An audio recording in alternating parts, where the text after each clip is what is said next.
بسم الله الرحمن الرحيم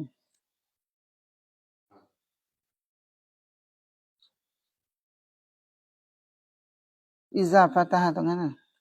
بسم الله الرحمن الرحيم إذا فتح لك وجهة apabila membuka yakni oleh Allah fa'in damazon เมื่อนึงเมื่อใดที่อัลเลาะห์ตะอาลาเปิดละกะ bagi engkau เปิดไอ้แก่ตานั้น wijhatan akan satu jalan เมื่ออัลเลาะห์ตะอาลาเปิดไอ้แก่ตากับหนึ่งหนทางบาtafsir จะนี่ fatahan hiyabi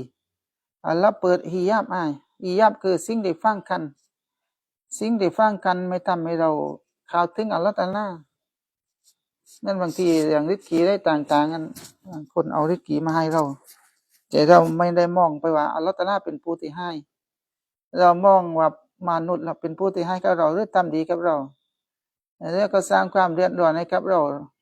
แต่เราไม่ได้มองทะลุไปถึงอัลเลาะห์นั่นก็เรียกว่ามันมีฮิญาบฟังกันเราไม่ได้เข้าถึงอัลเลาะห์แต่ถ้าอัลเลาะห์ตะอาลาเปิดหนทางหนึ่งให้แก่ตานั้นเขาบอกมินัตตะอารุฟี daripada ตะอารุฟนี่คือมหานานakanอัลเลาะห์หนทางที่จะทำให้เราได้รู้จักอัลเลาะห์ตะอาลาหนทางรู้จักอัลเลาะห์ตะอาลาทีนี้อัลเลาะห์ตะอาลาเปิดตรงนี้วิทยาตันฟาตาฮาyakni fathan hijabi ตัฟซีรตรงนั้นอีกทีyakni membukakan hijab Allah เปิดฮิญาบbi an tayalla laka bi an tayalla dengan membuka ia Allah โดยการที่อัลเลาะห์ตะอาลาเปิดละกะอัลเลาะห์เปิดให้แก่ท่านtayalla มันยังtayalli อับอานอัลเลาะห์เปิดให้เราเห็นถึงการกระทำทั้งหมดมาจากอัลเลาะห์ตะอาลานั่นคือมากอมเด็กและก็tayalli ซิฟัตtayalli อัสมาและก็tayalli ซัตนั่นคือการที่อัลเลาะห์ตะอาลาเปิดให้เราเขาอยากเปิดให้เข้าใจเปิดให้มองเห็นเปิดให้เข้าใจเราจะเข้าใจทุกการกระทำมาจากอัลเลาะห์ตะอาลาทุกซิฟัตนามถือที่เขาปาดปิ้งมาให้เราหรือว่าทุกนามถือที่เขาปาดปิ้งมาให้เราเนี่ยอัลเลาะห์ตะอาลาหนึ่งเดียวเมื่อเราเรียนวิชาเราเรียนซิฟัตวะดานียะเราจะเห็นว่าอัลเลาะห์ตะอาลาหนึ่งเดียวในการกระทำสิ่งอื่นไม่สามารถจะทำให้เกิดผลได้ฉะนั้นถ้าหากว่าใจเราเห็นหรือเราเข้าใจเช่นนั้นนั่นก็เรียกว่าอัลเลาะห์ตะยัลลีอัลเลาะห์ตะอาลาเปิดอะไรแต่การเปิดในหนทางนี้นั่นคือไม่ใช่เปิดด้วยความรู้นะก็คือเราจะรู้สึกเราสัมผัสได้ในหัวใจของเราก็อยากโดยหนทางของเซาคีอัลเลาะห์ตะอาลาเปิดให้เราได้รับรู้แต่ไม่ใช่เปิดด้วยเหมือนเราเรียนถึงเราอิติคอดไว้นี่แต่มันรับรู้ด้วยหัวใจจริงๆนั่นอัลเลาะห์ตะอาลาจะเปิดให้ก็บอกอัลเลาะห์ตะอาลาเปิดให้นั่นถ้าอัลเลาะห์ตะอาลาเปิดให้กับเราสักหนึ่งหนทางมินัตตะอารุฟี daripada makanan ini makanan akan Allah Taala นะเช่นหนทางของเตาฮีดอ่านเตาฮีดอัสมามาสลันฉะนั้นฟาลาตูบาลี maka yang engkau peduli ฉะนั้นท่านจงอย่าสนท่านต้องไม่ฟาลาตูบาลีฉะนั้นท่านไม่ต้องสนใจเลยมาอาฮายันี่มาอาวิทยาตินพร้อมกับหนึ่งหนทางที่อัลเลาะห์ตะอาลาเปิดให้เราเข้าใจอัลเลาะห์ตะอาลาเปิดให้เข้าใจเปิดสิ่งฟังคันโดยการที่อัลเลาะห์ตะอาลาตะยัลลีเปิดให้เราเข้าใจตะยัลลีอับอานตำแหน่งเล็กตำยัลลีอัสมาซิฟัตเรียกสูงสุดก็คือตะยัลลีซัตฉะนั้นฟาลาตูบาลีมาก็อย่างนั้นอังกอเปิดดาลีแต่นั้นตานจงอย่าสนใจอันคัลลาบวาสดิกิตเขาบอกว่าบิฟัตฮินฮัมซาติอันฟัตตอฮัมซะท่านไม่ต้องสนใจแหละบวาสดิกิตอามาลุกาอุเลอามันอังเกาอามันของท่านเล็กน้อยก็ไม่ต้องไปสนใจเดี๋ยวนี้อามาลุกาอัซซาฮิรอัซซาฮิรุนะยังซาฮิดอามาซาฮิดอามารูปนอกเกินมายังเรื่องบวชนะอามาบวชเรื่องตาหัดหยุดได้ต่างๆเราไม่ได้ตื่นขึ้นมาเรื่องสุนัตลังของเรานี่มันน้อยใช่ไหมอันฉะนั้นเขาบอกว่าท่านไม่ต้องไปสนใจbikillati amalika dengan sedikit aman engkau yakni amal as-zahiri amal รูปนอกกันมันน้อย แต่ว่าอามัยทางใจเราได้นึกถึงอัลลอฮ์เราได้รู้จักอัลลอฮ์ตะอาลานั่นเราไปในทางนู้นแต่ทางรูปนอกนั้นไม่ได้ทำเพราะว่าอิลัมกะตาวีอุเลมูฉะนั้นตานจงรู้ไว้อันนัสซาลิกาบวะซอซาลิกนะลาบุดดาละหูยานีมิสตีละหูลิซาลิกินจำเป็นให้กับซาลิกคือคนที่กล่าวว่าอัลลอฮฺตะอาลาโดยการฝึกตัวนะฝึกตัวโดยการตะอามาอิบาดัตเล็กๆนี่ระดับของซาลิกนี่ก็จะเน้นเรื่องการตะอามาอิบาดัตแต่พอเขาถึงไปยังตำแหน่งที่สูงนั้นมันระดับวาลีนี่ก็จะหน่อยในเรื่องอิบาดัตรูปนอกก็จะหน่อยซึ่งนี่แหละแต่ก็บอกว่าเมื่อนึงมาใดแต่ละตะลาเปิดไอ้กับฐานสักหนึ่งหนทางในการรู้จักอัลลอฮ์ทีนี้หนทางการรู้จักอัลลอฮ์ตะลานั้นก็โดยหนทางของตะยัลลีหนทางของตะยัลลีอับอานตะยัลลีสิฟัตตะยัลลีอัสมาและก็ตะยัลลีซัตถ้าอัลลอฮ์ตะลาเปิดให้เราเข้าใจสักหนึ่งหนทางจากสี่หนทางดังกล่าวนั้นฉะนั้นต่างต้องไม่อย่าไปสนใจอามัยอาจจะหน่อยบางทีสาเหตุของอามัยหน่อยเราอาจจะยังตุระนู่ตุระนี่หรือเจ็บไข้ได้ป่วยทำไมอามัยของเรานี่บักพลองลงแต่ว่าตอนเด็กที่เป็นซาลิกนั่นก็ว่าแต่จริงซาลิกนั้นจำเป็นนายกับซาลิกนั้นฟีสูลูกิฮีpada suluknya suluk kong salik yani pada perjalanan ในตอนที่เขาเดินทางเร่งๆนั่นเดินทางกันฮะอัลเลาะห์ตะอาลาโดยการตะอิบาดัตแค่ว่าเดินทางตรงนี้เข้าใจเลยนะไม่ใช่ว่าอัลเลาะห์ตะอาลาอยู่ตรงไหนถึงเราไปหาแต่ก็อยากเดินทางด้วยหัวใจเรื่อยโดยการตะอามาอิบาดัตฝึกหัวใจเรื่อยตะอิบาดัตเขาอยากเดินทางโดยการตะอิบาดัตฉะนั้นเขาบอกว่าตอนเด็กๆจำเป็นเลยเขาบอกมินกัสรตินอะมาลีdaripada banyak amanจะต้องมากในการตะอามาอิบาดัตต้องยังต่างซีคิดต้องยังต่างมายังอันนั้นก็อยากฝึกวิริตของมันเป็นวิริตของตริกันอันนั้นจำเป็นในตอนเด็กๆนั่นลียักตะอา supaya memutus ia salik เพื่อเขาต้องการจะตัดขาดหรือเอาชนะเรือฟ้าฟันไปให้ได้นั่นอาคาบาตินนูฟูซีอาการอากบะนูฟูดอากบะคือด่านของนับซูนะอันนี้ก็เปรียบเทียบนับซูเหมือนกับด่านที่เราจะต้องฟ้าฟันไปนั่นยานี่ลียักตาอานูฟูซาเพื่อต้องการจะตัดขาดเรื่องฟ้าฟันหรือเอาชนะเรื่องบังคับกับนับซูของเราอันมุชับบะฮาตาyang disarupakan bin akabati idafat tasbihก็อย่างว่า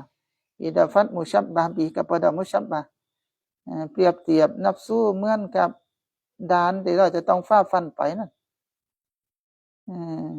เหมือนในด่านไหนเนี่ยตับเสดไอฟีสวบาตีฟีสวบีได้ฟีสวบีกัดอิฮา pada payah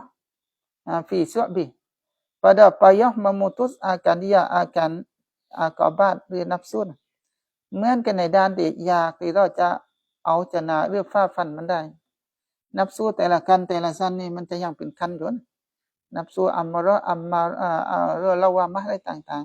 ๆทีนี้เราจะต้องค้มนับซูให้ได้แต่ละคันนั่นแต่เหมือนกับเราจะต้องฟ้าฟันด่านแต่ละด่าน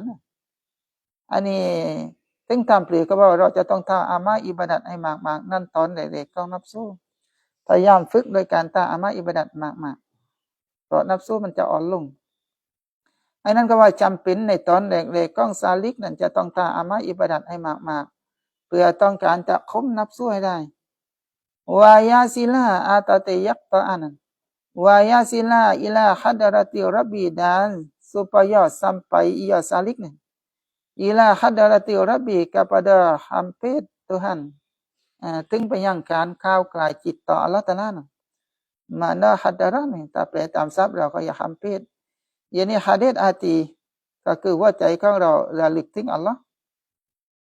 supayaฮัดดาระTuhan เหมือนกับเราได้ก้าวเฝ้าอัลเลาะห์นั่นมานะฮัดดาระติรับบิ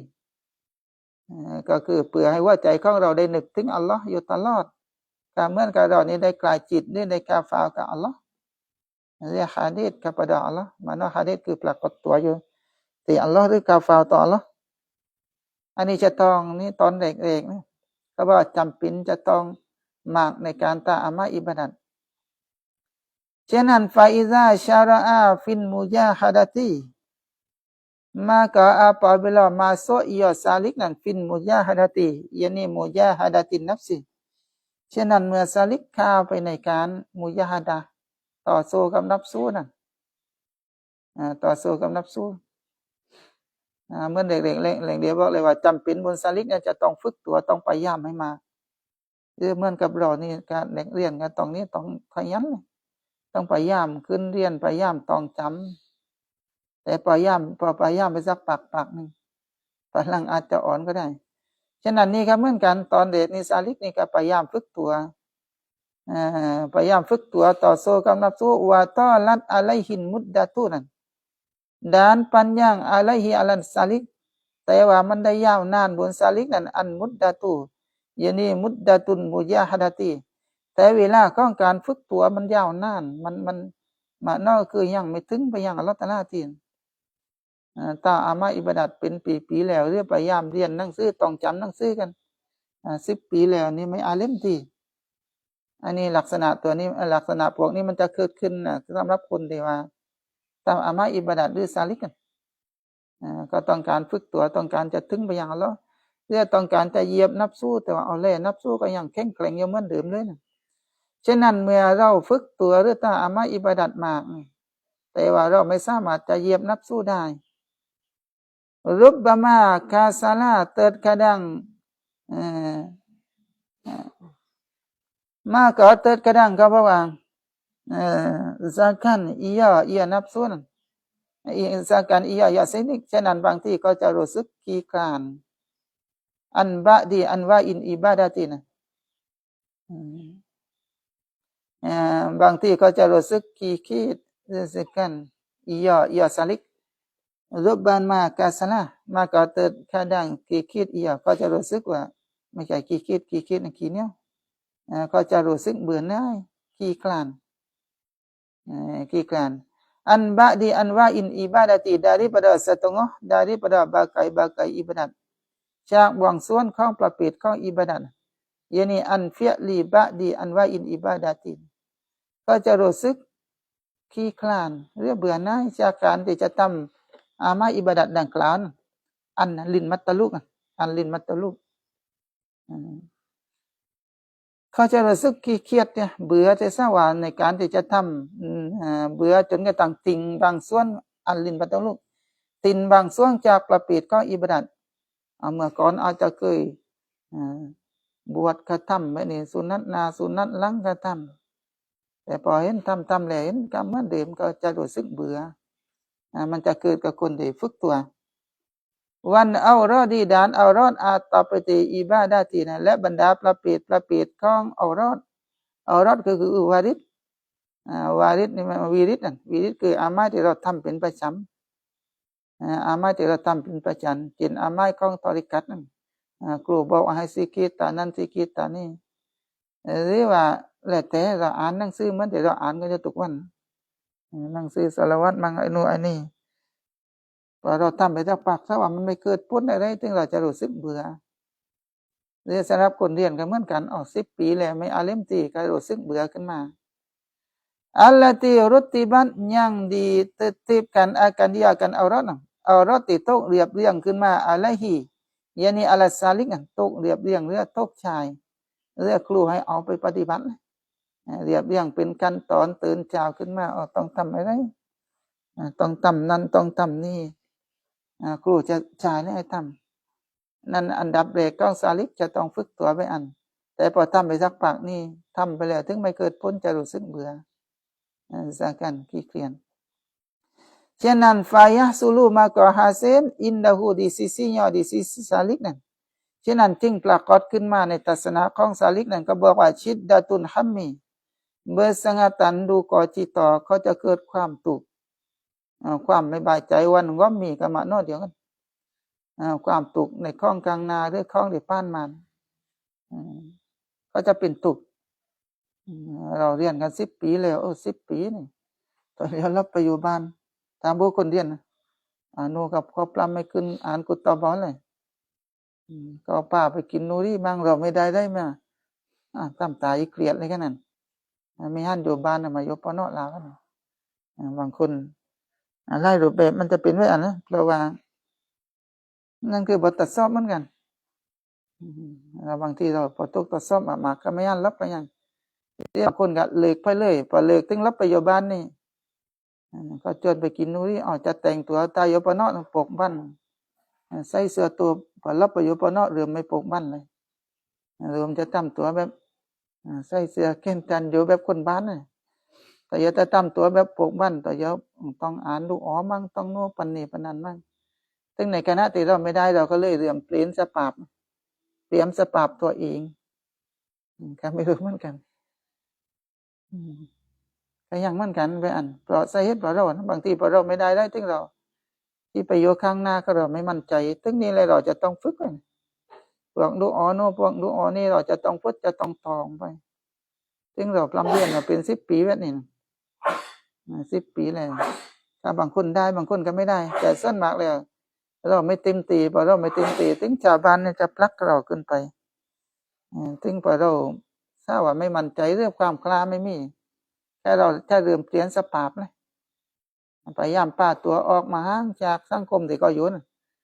กินนูรี่ก็ไม่ค่อยไปเลยจะมาซ่อนนัวครูหรือเพราะว่าเราแต่งตัวแบบเหมือนแต่บอกเลยเดี๋ยวปะโปกบ้านนี่ก็จะเริ่มพลักไปกลางนาซึ่งพอเราไม่เดินถ้าเราเริ่มเปลี่ยนสภาพไม่แล่แบบคนบ้านเดียวซึ่งเสียดายเวลาที่เราเรียนนะเสียดายอย่างเราไปปิ้นไปอันนั้นคือโยแบบนี้โยแบบที่เราอยู่นี่และก็ไปย่ามของได้จำเป็นเหมือนพวกยาปากขอกเราต้องไปย่ามอะไรที่เราจะต้องไปปอบเราต้องไปย่ามแต่ถ้าเราไม่ทำคนเด็กคนที่2เราก็จะหนีอยู่ปานนั้นนะคนที่2คนที่3เราจะหนีตลอดเลยซึ่งเรามาอยู่ตรงนี้ก็พยายามฝึกมันบางทีไปกินนูรี่เอาก็พยายามอันนี้ก็เหมือนกันเมื่อเริ่มฝึกตัวหรือเด็กเรียนถ้ายกตัวอย่างของโบเราก็เริ่มเรียนมากนี่เริ่มก็จะเริ่มปลักไปกลางหน้าเลยพอเราไม่ได้นี่เราจะเริ่มพาตัวออกห่างจากศาสนาเลยก็อย่าพาตัวออกห่างจากศาสนาเรียนก็เริ่มจะไม่เอาเลยเริ่มจะไม่เอาเริ่มจะตุ่มตกลงไปเราเรียนปลาไม้เราเรียนนั่นคืออะไรกันเรียนไปเลยเรียนจนกระทั่งตายเนี่ยได้ไม่ได้ก็เรื่องของอัลเลาะห์เราแต่ละใจเราเองเรื่องไม่ได้ก็เรื่องของอัลเลาะห์หน้าที่ของเราเรียนถึงนี้พอเราเรียนมากถึงเราตั้งใจจะอาลิมไปไม่อาลิมถึงเราจะลืมเมื่อแต่บอกอะไรเดี๋ยวลืมเปลี่ยนสภาพตัวเองให้เหมือนกับเด็กบ้านตัวไปใช่เราอยากคิดพนันเลยป่าไม้ของเราคือการเรียนรู้เอามาอาไม้เราได้แก่ไหนก็เราเอาแก่นั้นถ้าเขาบอกว่าเอาอ่านทำอัดว่าที่ถ้าเราได้ก็เราทำถ้าเราไม่ได้ก็บอกไปตรงๆไม่ได้แค่นั้นจบถ้าเราไม่ว่าไม่ได้วันหลังเราก็ไม่จ่ายซึ่งพอเราเมื่อไหร่เดี๋ยวนี้เราจะไปเปลี่ยนสภาพตัวเองเปลี่ยนสภาพจากการเดียวเราเคยเรียนเนี่ยเราลืมจะไม่เรียนเลยแต่เขาจะลืมพลักไปกลางนาจากที่เราแฝงตัวอยู่ในสุนนะของนบีเราลืมเปลี่ยนสภาพเลยถ้ามาทกมาทำไปอันก็ไม่รู้มันเนียดพิษตั้งแต่เด็กๆนี่แหละเราเนียดเรียนเปื่อยได้ก็ไม่รู้แต่ถ้าเราเนียดเรียนเปื่อยแล้วเราจะไม่สนใจได้เลยนอกจากสิ่งที่เราสนใจก็คืออัลลอฮ์อย่างเดียวเราเนียดเรียนเปื่อยอามัยทำในสิ่งที่รัตนาใช่เราไม่ได้เรียนเปื่อยคนบ้านก็เราไม่ต้องไปกลัวสิ่งที่กลัวคือเราเปลี่ยนสภาพอะไรจากที่เราเรียนเราจะตัดขาดเลยเพราะว่าเขาลืมพลักเราไปกลางหน้าให้ไปยืนกลางหน้าและก็เปลี่ยนสภาพจากที่เราเคยปลูกบ้านเราลืมไม่ปลูกเลยไปทำงานดุนยาไปอยู่แบบชาวบ้านใช่นั่นคือสิ่งที่หรือบางคนก็ไม่รับอยู่บ้านแต่รับอยู่บ้านคือเราจะเปลี่ยนสภาพหรือบางคนก็ไม่อยู่พยายามไปโน่นมั่งไปนี่ไปเรื่อยๆไม่รู้บอกไม่ถูกถ้าแรกอีกมุมเหมือนกับเราขี้เป๋นะแต่แรกยับเหมือนกับเราเป๋อย่างถ้าเขาว่าเราเป๋นี่ถ้าว่ามันอายนะไม่ใช่ถ้าว่ามันไม่ใช่มันอายคือมันรู้สึกแบบบอกไม่ถูกเหมือนกันให้เราเนียดเปลี่ยนล้อเนี่ยเราเนียดปราดตั้งแต่เด็กๆมาก็ไม่รู้ให้เราเนียดเราทำเปลี่ยนล้อเรียนเปลี่ยนเอาไปอาไม้เราได้แก่ไหนก็เราเอาแก่นั้นหน้าที่ของเราแล้วก็เราเรียนจนกระทั่งตายนะทีนี้สภาพการของการเรียนบางที่เราอายุมากเลยก็ต้องรับอยู่บ้านก็รับไปแต่งงานแต่งเลยไม่ว่าไปแต่ว่าให้เราอยู่ในการเรียนซึ่งเรียนแบบมีครอบครัวเรียนแบบปลีกเรียนได้เลยแต่อย่าตัดไปเลย ซึ่งนี่เราพยายามตัดซึ่งป่าตัวเองออกมาอันนั้นสำหรับคนเรียนนะแต่นี่สำหรับซาลิกแล้วซาลิกนี่คือคนได้ฝึกทำอามาอิบาดัตแต่พอฝึกไปตักปักนี่มันลืมไม่ได้นะนับสู้ก็ยังแข็งแกร่งอยู่เหมือนเดิมก็จะเกิดความเบื่อหน่ายขึ้นมาสักกันขี้เกียจหรือเบื่อจนกระทั่งก็ติงการทำวิริตที่ว่าครูเคยใช้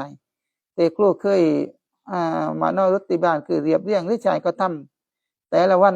ต้องทำอะไรมั่งนั่นฉะนั้นความตุกความเกลียดมันจะเกิดขึ้นนะแต่เมื่อคนเรียนนี่เราจะเห็นภาพเลยความเกลียดจะเกิดขึ้นแล้วปัจจุบันกับสังคมก็เอาตำนี้อะไรกันนั่นเรียนมาหลายปีแบบนี้แล้วปัจจุบันใจตั้มตัวไปอ่านก็จะแรงแล้วก็ความเกลียดจะเกิดขึ้นเอาวารุบบามาดานเติดกระดังเดี๋ยวก็บางที่มันจะเกิดความเกลียดขึ้นมาความตุกก็ตำนี้มังนูนังว่ารุบบามาตูเซวิลาเติดกระดังมาฮิยัสซีและบางที่มันจะประดับตบแต่งละหูลิซาลิกนั่นนับสูอุลินับสูย่อนับสูของซาลิกประดับตบแต่งก็คือนับสูเนี่ยจะจี้ให้เราเห็นว่าดีมันจะจี้เห็นว่าดีแบบเปลือยอัตทัดค่ะยานิทัดกันอิบาดาตีหรือทัดกันเอารอตีนนับสูมันจะประดับตบแต่งให้เรามองเห็นว่าดีในการติ่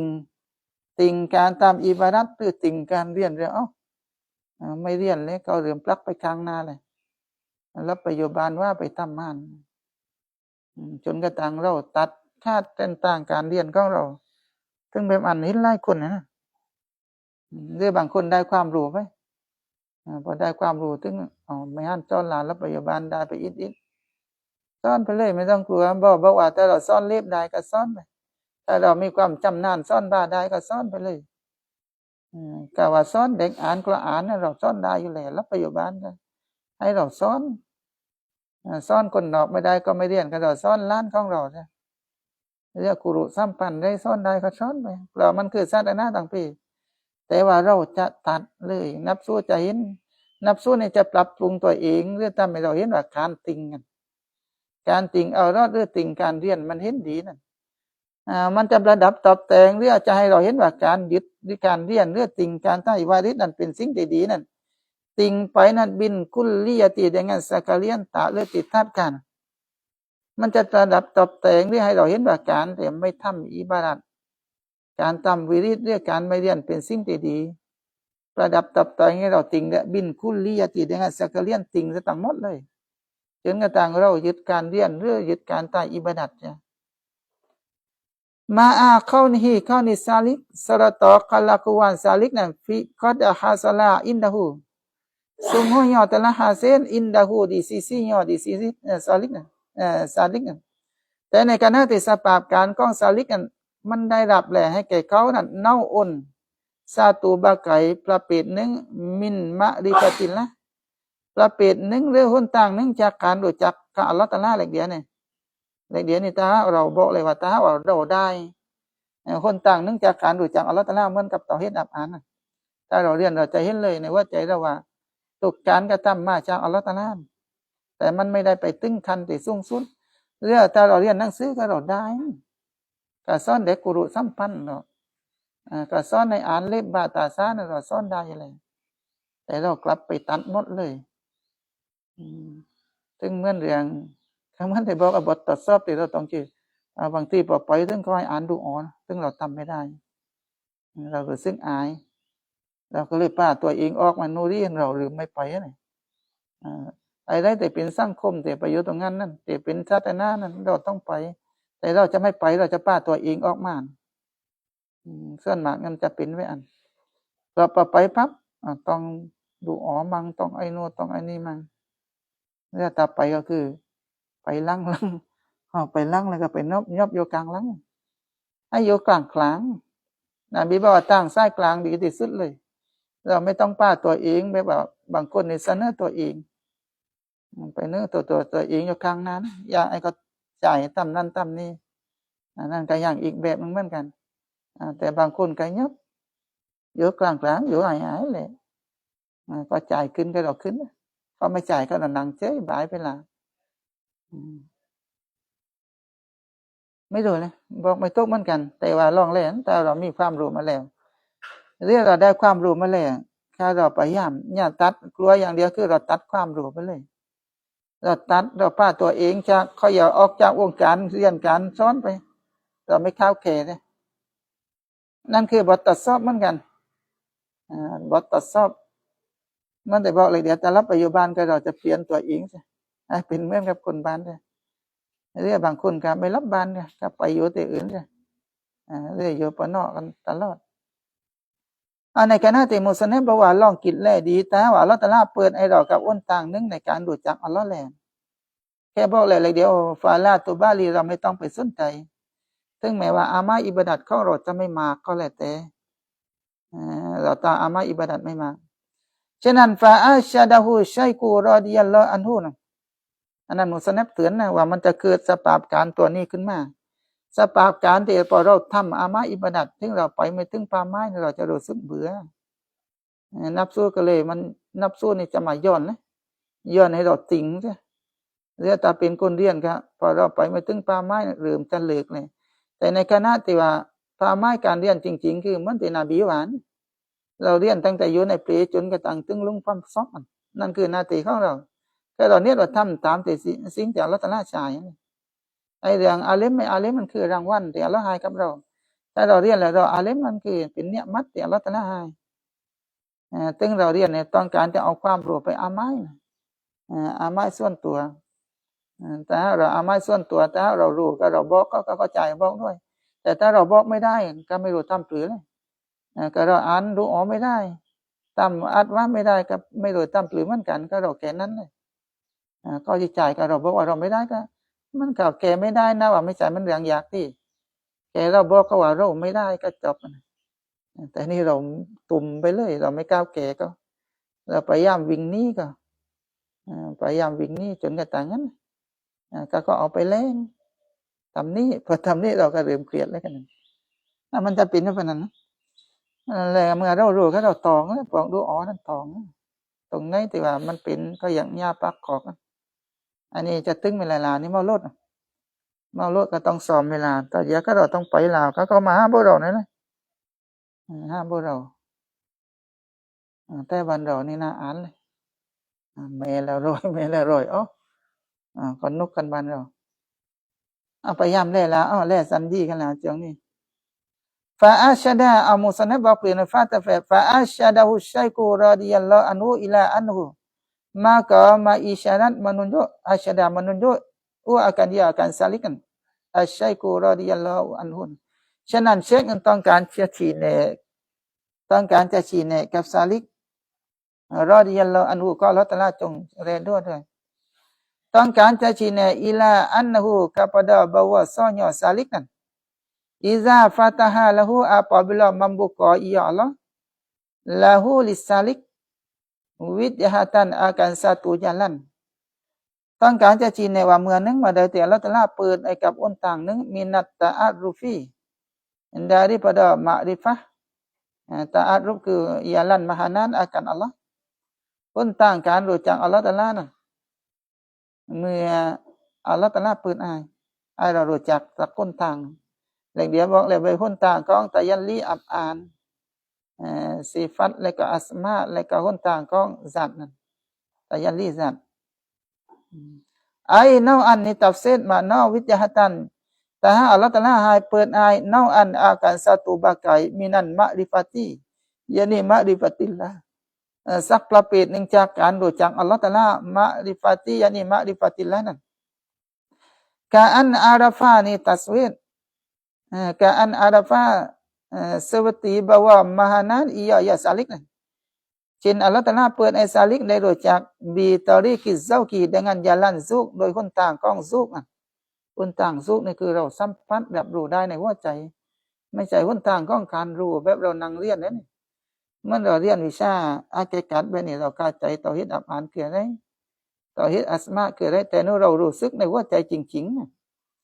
เราจะรู้สึกในหัวใจจริงๆเอามือของเราแต่มันง่วยขึ้นง่วยลงก็ได้เนี่ยเราจะรู้สึกเลยเหมือนกับคุณได้รัดก็อัลเลาะห์ตะอาลาซึมอยู่ติดตัวเราเลย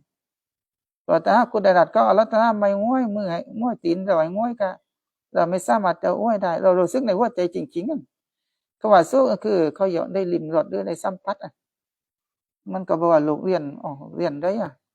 หมูสั่งกินมันกินร้อยเขาบอกว่าร้อยเราไม่เคยได้กินสักทีหนึ่งแต่เดี๋ยวเพียงเดี๋ยวก็บอกว่าร้อยรสชาติมันหอมสีทองแบบนี้ถ้าเราเพียงแต่รับรู้แต่เราไม่เคยกินจริงเราไม่เคยได้กินเองนั่นก็อย่างเราไม่ได้สัมผัสที่ไอ้คำว่าสัมผัสคือเรารับรู้รสชาติของมันแล้วก็กลิ่นหอมนั่นก็อยากสัมผัสเองเลยแต่นี่เราเพียงแต่รับรู้เมื่อเราเรียนแบบนี้เราก็แค่เพียงรับรู้แต่เราไม่ได้ฝึกตัวจนกระทั่งความรู้มันเกิดขึ้นมันเนื้อใจหรือเราสัมผัสจริงฉะนั้นมาดิฟัตตรงนี้ก็คือการที่เราได้รู้จักการอัลลอฮฺตะอาลาโดยหนทางของการสู้ก็คือสัมผัสนะเราจะรู้สึกในหัวใจว่าอันนั้นละฮะตะอาลาบวะซออัลลอฮฺตะอาลามับอูในกับอาราฟาเราจะรู้สักโดยหนทางของการสู้ว่าแต่จริงอัลลอฮฺตะอาลาฮาดิรอนอาเดดมาอาหูสระตอยอสระตอซาลิกเอารู้สึกมารู้สึกมานี่ว่าอัลลอฮฺตะอาลาอยู่ปลอมกับเราปลอมตรงนี้คือปลอมด้วยความช่วยเหลือด้วยความรู้ของอัลลอฮฺปลอมด้วยเนี่ยมัดริบกีของอัลลอฮฺตะอาลาอยู่กับเราตลอดนี่เวลาเราไปเตะมือนี่เราเริ่มกลัวปีเลยเพราะว่าเราไม่ได้รู้สึกว่าอัลลอฮฺตะอาลาอยู่ไกลซึ่งแต่ละวันนี่อัลลอฮฺตะอาลารับรองริบกีความช่วยเหลือของอัลลอฮฺอยู่กับเราตลอดแต่เราไม่ได้รู้สึกไปไม่ได้รู้สึกเราก็เลยพยายามควนคว้าริบกีพยายามข้อความช่วยเหลือจากบุคคลอื่นเพราะเราไม่ได้รู้สึกว่าอัลลอฮฺอยู่ไกลนี่แต่เรานั่งนี่แต่เราคิดนี่เบื่ออัลลอฮฺนั่งไม่ใช่เพราะว่าอัลลอฮฺมองอัลลอฮฺเห็นเราอัลลอฮฺรู้เราต้องการอะไรเราพูดอะไรแต่ละอย่างนี่อัลลอฮฺนี่อัลลอฮฺตะอาลารู้แต่เราไม่ได้รู้สึกเช่นนั้นไม่ได้รู้สึกว่าความรู้ก็อัลลอฮฺอยู่กับเราไม่ได้รู้สึกว่าริกขีความช่วยเหลือก็อัลลอฮฺอยู่กับเราอยู่ตลอดอันนี้เขาจะรู้สึกนี่เขาจะได้สัมผัสในหัวใจเขาจะรับรู้ในหัวใจเลยว่าแต่จริงอัลลอฮฺตะอาลานั้นฮาเดสสระตอยอมาโนฮาเดสคืออยู่จิตกับเราอยู่ตลอดแต่ไม่ใช่จิตด้วยสัตว์ตรงนี้จิตด้วยความรู้ด้วยความช่วยเหลือตับเซตฮาเดสตรงนั้นบินอินเมีเรือบิรอมาตีเรือบินเอียซานตับเซตได้ทั้งพี่เรือบินมาอะไรมาอุนาตีกลายจิตด้วยความช่วยเหลือนั่นไม่ใช่กลายจิตด้วยสัตว์ถึงถามว่าเรารู้สึกไหมตอนนี้เลลามุตตาลิอุนเราจะรู้สึกว่าแต่จริงอัลลอฮฺตะอาลามุตตาลิอุนขอบาติซองกับอันนั้น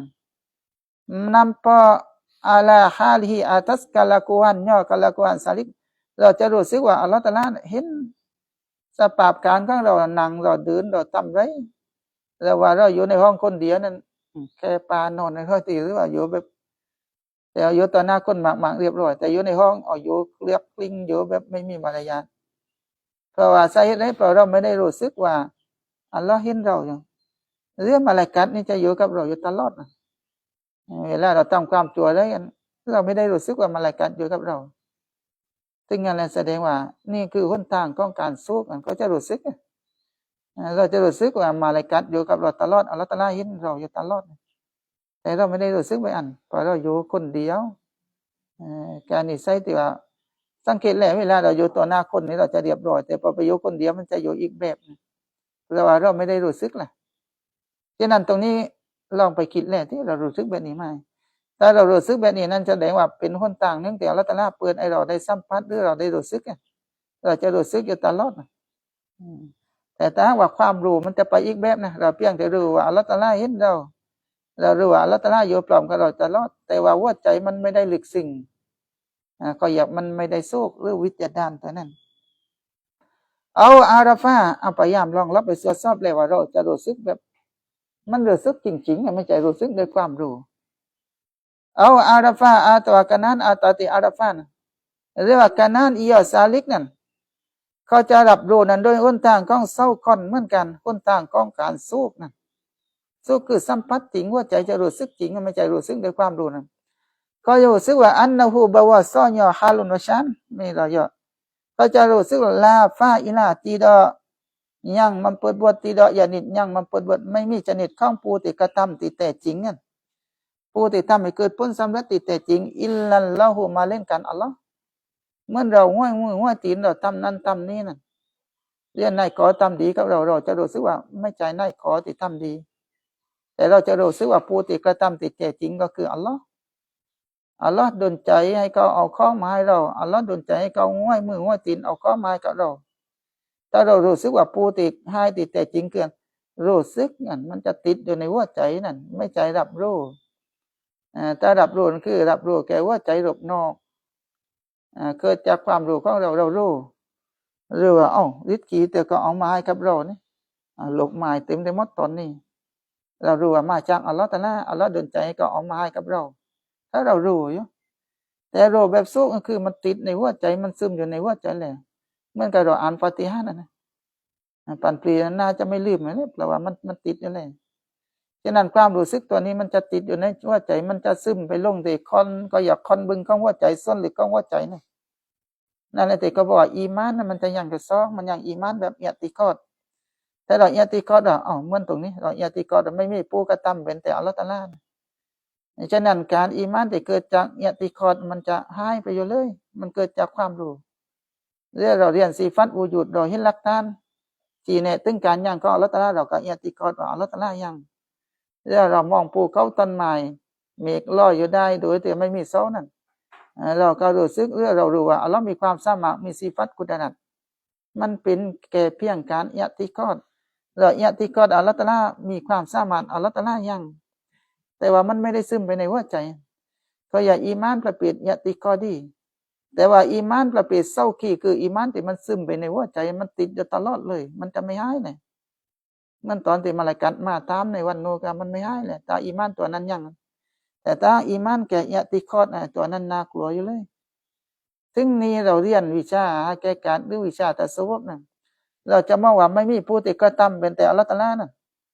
แต่ถ้าว่าเกิดจากความรู้หรือการอิยติกอดมันก็จะหายอยู่เลยมันไม่ได้ตึงกันสู้กันคำว่าสู้คือมันทึมอยู่ในหัวใจแล้วมันติดอยู่จริงๆเนี่ยเราจะเห็นว่าไม่มีผู้ที่กระทำจะเห็นในตาใจหรือในหัวใจจะรู้สึกว่าไม่มีผู้ที่กระทำแต่จริงเว้นแต่อัลลอฮ์นั่นเลยก็เรียกว่าหนทางของมะริฟัตเลยถ้าเรารู้สึกไปอันจริงๆก็แสดงว่าเรื่องเดียวบอกเลยก็คือเราจะรู้สึกว่าอัลลอฮ์ตะอาลาคลายจิตกับเราจะรู้สึกว่าอัลลอฮ์ตะอาลารู้ถึงสภาพการของเราตลอด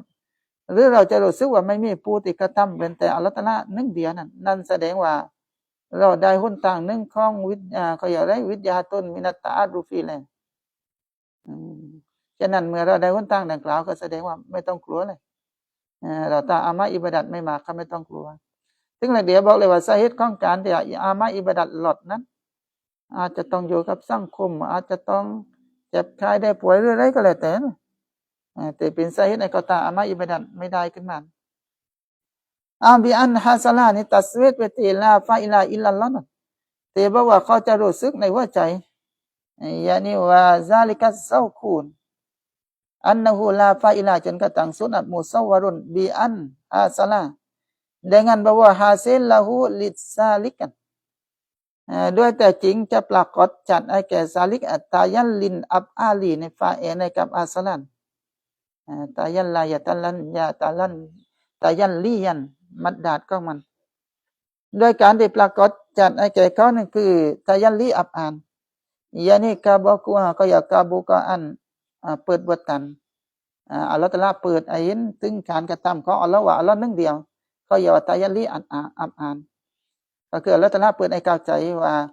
ผู้ที่กระทำหนึ่งเดียวการกระทำทั้งหมดผู้ที่ทำให้เกิดผลกับอัลลอฮฺเหมือนที่เราเรียนเล็กว่านี่ว่าข้าวไม่สามารถจะทำให้อิ่มปุ๋ยไม่สามารถจะทำให้ต้นไม้สวยได้ทุกการกระทำทุกผลงานทั้งหมดนั่นคืออัลลอฮฺตะอาลาหนึ่งเดียวสิ่งอื่นเพียงแต่ก็ปัดพิงมาให้เราเหมือนแต่ก็ยกตัวอย่างว่าถ้าเราติดอยู่แต่รูปนอกอียาบฟังคันอยู่กับเหมือนกับเราเล่นนั่งรูปนั่งไอตีกันนี่ถ้าเราเล่นรูปนอกมันจะง่วยมือง่วยตีน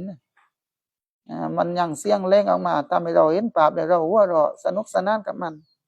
ถ้าเรามองในข้างนอกกันอันนี้ก็เหมือนกันคนนู้นมาทำดีกับเราก็ดีคนนี้ทำไม่ดีกับเราก็เกลียด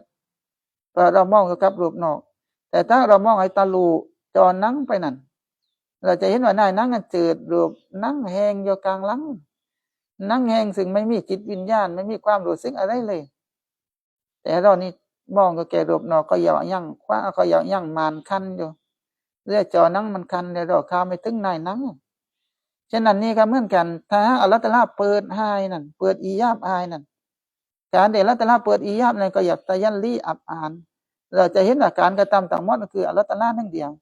นั่นคือหมายว่าลาฟาอิลาอิลลัลลอฮ์ไม่มีผู้ที่กระทำที่แท้จริงเป็นแต่อัลลอฮ์แสดงว่าคนมาด่าเราก็ไม่โกรธก็ทำสิ่งที่ไม่ดีก็เราก็ไม่โกรธเพราะเราเห็นว่าคือเราจะเห็นว่าผู้ที่กระทำที่แท้จริงคืออัลลอฮ์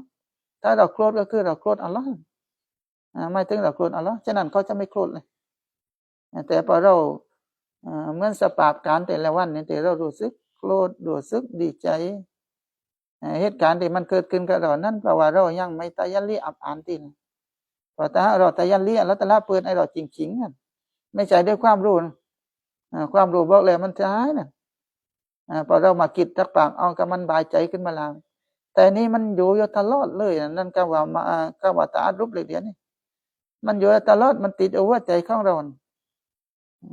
ซึ่งเราอยู่ระดับนั้นเลยมากที่เพราะว่าเขามาด่ากับเราเฉยนั่นเราไม่ได้มองว่าเขาด่าแต่เรามองว่ามาจากอัลลอฮ์ก็ให้ริกีนี่พอคนนี้ให้ริกีเรียกปะมาอาเบียมากเราบายใจพอให้อิดหนึ่งเราเกลียดแล้วนั่นแสดงว่าเราติดอยู่รูปนอกเลยเราติดอยู่กับรูปนอกเมื่อเราติดอยู่กับรูปนอกเราก็จะลงไหลไปกับสภาพการที่มันเกิดขึ้นนะแต่ก็ทำดีก็เราบายใจแต่ก็มาแรงไม่ดีก็เราเกลียดไอ้ตัวนั้นไม่จัดอยู่ในประเภทของสุขตีนะเพียงแต่เกิดจากความรู้เพราะไอ้ตัวเกลียดนั้นพอเรามานั่งคิดตักเปล่าแต่ก็มาทำความไม่ดีกับเราหรือทำสิ่งไม่ดีกับเราเปล่าอัลลอฮ์อันนั้นเราเพิ่งมานึกทีหลังหลับเราอะไรเดี๋ยวเราจ่ายความรู้มาดับสิ่งตรงนั้นออกไปนั่นแต่ถ้าว่าตัวสุขนั่นคือมันติดอยู่ตลอดเลยเขาจะไม่เห็นเลยว่านายก็กระทำถ้าลองรับไปคิดเลยนะว่าเราอยู่ในระดับของการเดี๋ยวรับเปิดสุขและไม่อยู่ระดับของความรู้อยู่เลยอันตรงนี้ก็บอกว่าตาอัลลอฮฺตะอาลาเปิดไอ้รู้จักเปิดไอ้เข้าใจตรงนี้ก็คือโดยการที่เขาจะมองเห็นว่าไม่มีผู้ที่กระทำเป็นแต่อัลลอฮ์โดยการที่อัลลอฮ์ตะอาลาจะทายันลีอับอานในแก่เขานั้นอัลลอฮีฮุวายังอียอตายันลินอับอาลีนั้นซึ่งการตายันลีอับอานนั้นก็ว่าอาวลุตตายันลียาตีนั้นก็คือyang pertama daripada tayalliyat yang pertama daripada maqam tayallin นั่นคืออันดับแรกเลยจากมากอมตายันลีนะอย่างตายันลีอับอานซีฟัตอัสมาและก็สัตนี่สูงเลยก็จะเห็นว่าสัตอัลลอฮฺตะอาลาหนึ่งเดียวสัตสิ่งอื่นนี่ไม่มีซึ่งบางคนไปประโยชน์ตรงนั้นแสดงครูก็คืออัลลอฮฺตะอาลาก็จะเล่งออกมาแบบแต่ก็จะเล่งออกมาแบบเขาไม่รู้สึกตัวเขาบอกว่าเพราะไม่มีสัตว์สิ่งอื่นเลยก็จะเห็นแต่สัตว์อัลลอฮฺอย่างเดียวก็บอกว่าเขาคืออัลลอฮฺตะอาลาด้วยแต่ว่าไม่จะเล่งด้วยความรู้นั่นไม่จะเล่งด้วยความรู้แต่เล่งโดยการที่เขาจมลึกอยู่ในตำแหน่งดังกล่าวตายันลีสัตซึ่งที่เราเอามาตีเล่งกันนะเอามาตีเล่งมัวแบบรู้สึกตัวอยู่เลยนั่นก็ต้องระวังนะแต่เนื่องมันเกิดมาจากการที่เขาจมลึกอยู่ตำแหน่งนี่เขาจะลืมตัวก็ไม่รู้สึกตัวอันนี้ตำแหน่งแรกคือตายันลีอับอานอันดับแรกจากบรรดาตำแหน่งของตายันลีนั้นอินดาฮุมดีซีมาได้ก่อยตัวในทัศนะของพวกเขานะในทัศนะของซูฟีอินดาฮุมยันอินดัสซูฟียินในทัศนะของอุลามะซูฟีก็ว่าตะยันลีนั้นอย่างอยู่3-4ตำแหน่งด้วยกันฉะนั้นฟาลายูบาลีในฟาตาแปลเล็กเดียวขึ้นมาตรงไหนนี่อิซาฟาตาเล็กเดียวว่าอาชาดาชัยคูนะอย่าวับตัวนู้นกันนั้นเล็กเดียวว่าอาชาดาชัยคูรอดิยัลลอฮุอันฮุอิลาอันฮุอิซาฟาตาตัวนั้นอิซาฟาตาอย่าวับกับอิซาตัวนั้นแค่ต้องการจะชี้ในว่าเมื่อนึงเมื่อใดแต่อัลลอฮฺตะอาลาเปิดอ้นต่างแห่งการรู้จักแค่ก็เลยตับเซตอ้นต่างของการรู้จักว่าโดยอ้นต่างของการสุขสุขที่เราได้สัมผัสหรือรับรู้หรือเราได้สัมผัสในหัวใจนั้นรู้สึกในหัวใจตึงตายันลีอับอานมั่งหรือว่ารู้สึกว่าอัลลอฮฺตะอาลาจิตกับเราอยู่ตลอดนั้นฉะนั้นเมื่ออัลลอฮฺตะอาลาฟาตาฮานั้นฟาลาตูยูบาลีมาก็อย่างงั้นเปิดดาลีอย่าสลิกฉะนั้นไม่ต้องไปสนใจเลยลาอยู่บาลีนะลานาฟีอาซับ ซับอุรุมะตานเอาไปเลยฟาลาอยู่บาลีมาก่ออย่างนั้นเปิดดอลีอียอซาลิกฉะนั้นซาลิกอย่าไปสนใจฮีนาอิเซนketika itu yani hina is fataha lahu wijhatan hina izin มันจะอิดาฟัตไปหาจุมละyani hina is fataha lahu wijhatan minat ta'adufi นั้นฉะนั้นซาลิกอย่าไปสนใจในคณะนั้นในคณะที่อัลเลาะห์ตะอาลาเปิดอุนต่างเนื่องจากการรู้จักอายเลยอย่าไปสนใจบิคิลละตินอามาลี dengan sedikit amal yani amalis zahirin อามัยรูปนอกมันจะน้อยนั้นไม่ต้องไปสนใจเลยปลอดสาเหตุอะไรลิอันนั้นคัสดามินันอามาลีกรณากอซอดหรือตุยวันเพราะมักสูดของอามัยแต่ว่าเด็กๆแต่ว่าครูชายเราฝึกตัวตาอามัยอิบาดัตมากสีคิดไอ้มากนั่นพาไม้เด็กๆแต่ก็ชายเราทำไอ้มากนั้นคำว่าอันโคตรบูก็คือฮัมเปดมินฮัดอาราติรับบินพาไม้คือต้องการให้เราคลายจิตมินฮัดอาราตินรับบีdaripada menghadirkan akan Rabbin จากการที่เราจะเข้าเฝ้าหรือคลายจิตกับอัลลอฮ์นั่นคือพาไม้ก็คือต้องการจะตามอามัยอิบาดัตเพื่อถึงไปยังอัลลอฮ์เพื่อคลายจิตกับอัลลอฮ์นั่นคือตอนเด็กได้ฝึกตัวนะแต่ถ้าฝึกไปปักๆก็จะไม่ได้คิดปานนั้นละนะก็จะคิดไปอีกมุมแต่ตอนเด็กงั้นส่วนมากนี่เราเมื่อเราทำนี่ระดับเราก็ทำก็ยังได้ส่งสวรรค์ฝึกอามัยก็ต้องการจะถึงไปยังอัลลอฮ์นั่นคือระดับเด็กๆแต่ไปเราปักๆอัลลอฮ์ตะอาลาจะเปลี่ยนอาญัตแบบอีกแบบวาฟัดหุนตินกันวิจหาตีอาตาเปติคุรบูนและก็อันกอสดูมักซูดกอสดาdenganมักซูดาตรงนี้มักซูดเรื่องปาไม้จากการตาอามัยก็คือต้องการจะอะไรฟัดอุนตินกันวิจหาตีนะmembuka akan demikian wajah demikian wajah คือคนต่างยานีวัจหะติมินัตตะอาดุฟินเพื่อต้องการให้อัลเลาะห์ตะอาลาเปิดให้สักวัจหะหนึ่งวิจหะติอ่านวิจหะตานสักอนต่างหนึ่งจากอนต่างของการรู้จักอันนั้นคือป่าไม้ดาลีลุนอะลาซาลิกะเอาไปตรงไหนแล้วก็บ่ายก็ได้ล่ะอันนั้นกัสลันถ้าว่าแต่จริงการกอซอดเพราะว่าป่าไม้ของเราไหนมุบตาดาไหมอะไรกันนั่นอ่านไม่ตกเอาไม่เตือนแล้วเดี๋ยวก็ว่าป่าไม้จากการตาอามาอิบาดัตเพื่อต้องการจะกลายจิตกับอัลเลาะห์ตะอาลานั่นก็บ่าจบไปเลยว่าฟัดอุนตินกันวิจาเตียนมุบตาดาไหมแลเป็นอัตตบไปเลยเดี๋ยวแลไม่ตกว่าฟัดอุนตินกันวิจาติdan membuka akan demikianวิจติยาลันยานีวิจาตินมินัตตะอาดุฟินและการที่อัลเลาะห์ตะอาลาเปิดให้การที่อัลเลาะห์ตะอาลาเปิดให้คนต่างเนื่องจากการรู้จักนั้นก็ว่าดาลีลุนนั้นก็บานฟัดหูนั้นเป็นมุบตะดาไหมเดี๋ยวทำเป็นอาตับไปเลยการที่อัลเลาะห์ตะอาลาเปิดหนทางเนื่องจากการรู้จักอายดาลีลุนอียละดาลีนมันคือหลักฐานอาลาซาลิกะหลักฐานอาตัดdemikian itu yani zalikan qurbi min hadrati rabbin นั่นคือหลักฐานชี้แนะว่า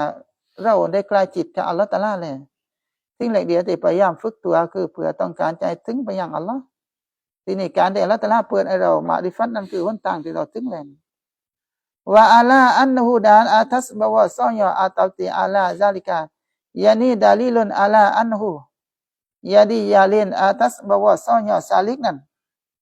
มุอตะนันบิฮิyang di amati isim maf'ul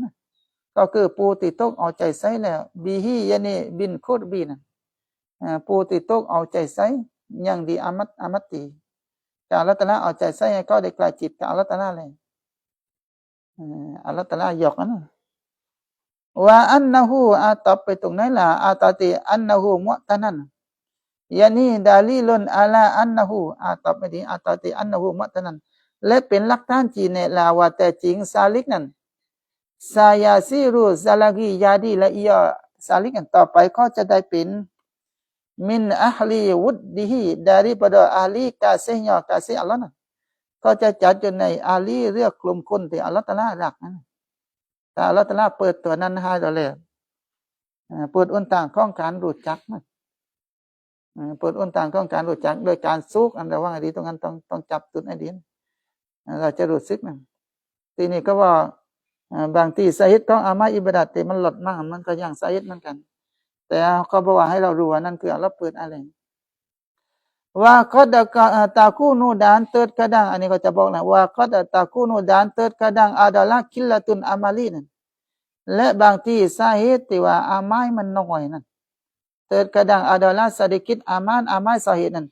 bisa babi maradin dengan sebab marad sakit เนื่องจากสาเหตุเราเจ็บไข้ได้ป่วยหรือร่างกายของเราอ่อนแอหรือเราอายุมากขึ้นนั่นนี่เรื่องการเรียนเรื่องตาอิบาดัตถ้ามันไม่แข็งเหมือนตอนเป็นหนุ่มแต่ว่าตอนได้ฝึกตัวถ้าเราเป็นหนุ่มมันก็ให้แข็งแกร่งกันให้แข็งแกร่งแต่ถ้าอยู่รับปากเลยซะว่าอาจจะไม่มีเวลาต้องทำนู่นทำนี่หรืออะไรก็แล้วแต่ทำให้อามาอิบาดัตลดลงฉะนั้นบางที่สาเหตุก็มันแต่ว่าถ้าเรามีเวลาก็ต้องทำนะที่เราแข็งแกร่งก็ต้องทำนั่นคือเริ่มต้นของสาลิกต้องฝึกตัวเพราะว่าบรรดาอามาอิบาดัตนี่เขาเรียกว่าเป็นนูตนูตเป็นแสงสว่างหรือสิ่งที่อัลเลาะห์ตะอาลาจะเปิดหัวใจของเราเลยก็อย่าเป็นซาบับนะฉะนั้นเราจะต้องฝึกตัวนั้นให้มากแต่ถ้าทำไปสักพักเลยรู้สึกว่ามันจะหลดลงถ้าเราเปิดอะไรก็ไม่ต้องไปสนใจไม่ต้องไปเกลียดนะอันนี้เนื่องจากสาเหตุอะไรเนื่องจากสาเหตุว่าเจ็บไข้ได้ป่วยยากูฮูยังมานาเรยามาริดนะซึ่งมันจะนำผ้ายังมานาเรหรือยังมาลังซึ่งมันจะนำผ้าหรือฟังกันยันนี้ยังมาลังแปลว่ามาลังก็ได้ซึ่งมันข้างฟังเรื่องยังมาสกัดเรื่องยังมานังก็ยามาริดนะซึ่งความเจ็บป่วยอันดังกล่าวมันจะคว้างคันอาการอาการซาลิกนะมันฟังกันหรือมันจะนำป้ากับซาลิกนะอันหูยันนี้อันนินอามาลินมันฟังกันจากการอามัยจ้ะไม่ให้ก็ตามอามัยอิบาดัตด้วยสะดวกนั่นคือสาเหตุของมันความเจ็บไข้ได้ป่วยมันจะคว้างคันไม่ให้ก็ตามอามัยอิบาดัตแบบมากเช่นนั้นฟาอิซาฮัสลาละหูนาอุนmaka apabila hasil indahu macam lahu faiza hasala indahu maka apabila hasil indahu di sisinya di sisi saliknya ฉะนั้นเมื่อปรากฏชัดให้กับสาลิกแล้วนาอุนสatu bakai minat ta'arufi daripada makrifat yakni makrifatilah ฉะนั้นเมื่อนึงเมื่อใดประเภทหนึ่งจากการรู้จักอัลเลาะห์ตะอาลามันปรากฏให้แก่เขาแล้วนั้นบีอันอย่าว่าไม่บอกทีแล้วนี่tasridก่อนบีอันอาราฟาdengan bahwa kanan ya salik ด้วยการที่สาลิกกันได้รู้ว่าเปลี่ยนอันนันนูซูลันมารดีก็จะรู้ว่าแต่จริงตัวรุนมาริดหรือตัวรุนมาริดตรงนี้คือสากินการได้ความเจ็บกายได้ป่วยมาประสบกับเขานั้นบิสาลิกนั่นอันนี้ก็ตัดสินมานะว่าเขาจะได้รับมาริฟัตดังกล่าวนั้นฉะนั้นเมื่อนึงเมื่อใดที่มาริฟัตอยู่กับเขานั้นเอามาริฟัตปลือนี่ด้วยการได้เขารู้ว่าแต่จริงบาลอที่มาประสบกับเขานั้นไครุนมินันเสียหตีlebih baik daripada sehat yakni sehat badan อันนี้ก็เหมือนกันบางทีการเจ็บไข้ได้ป่วยคนที่อัลเลาะห์ตะอาลาเปิดหน้านี่ก็จะรู้เลยเพราะการเจ็บไข้ได้ป่วยมันหลดบาปมั่งถ้าไม่เราระลึกถึงอัลเลาะห์ตะอาลาอยู่ตลอดนะถึงคนที่เข้าใจก็เป็นหนทางนึงเหมือนกันเพราะว่าการรู้จักอัลเลาะห์ตะอาลาคือเรารู้จักการกระทำของอัลเลาะห์ไม่ใช่รู้จักญาติไม่ใช่รู้จักญาตินะ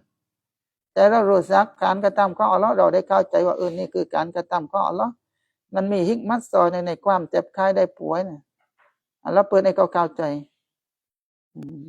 อันนี้ก็เหมือนกันแต่ว่าการรู้จักอัลเลาะห์ตะอาลาเรื่องความเข้าใจดังกล่าวมันปรากฏกับเขาเลยโดยการที่เขารู้ว่าบาลอที่ประสบมันดีว่าจากการที่เราสุขสบายแล้วเราจะไปนู่นไปนี่ไปเห็นมัสยิดแต่พอเจ็บกายได้ป่วยก็นอนหนึ่งได้ซิกิรได้นึกถึงอัลลอฮ์ปลอดใส่ได้แต่ใครรู้นะลีมาฟิฮีการนะบารังยังซาบิดฟิฮียานี่ฟินมาราดีนะยานี่มาซาบตาฟีนั่นสีลันอาอิดเพราะสิ่งที่ปรากฏในการเจ็บกายได้ป่วยมินัตตารอกกิฮีdaripadaนะฮะย่อนะฮะซาลิกจากการที่ซาลิกจะต้องยกตำแหน่งขึ้นมา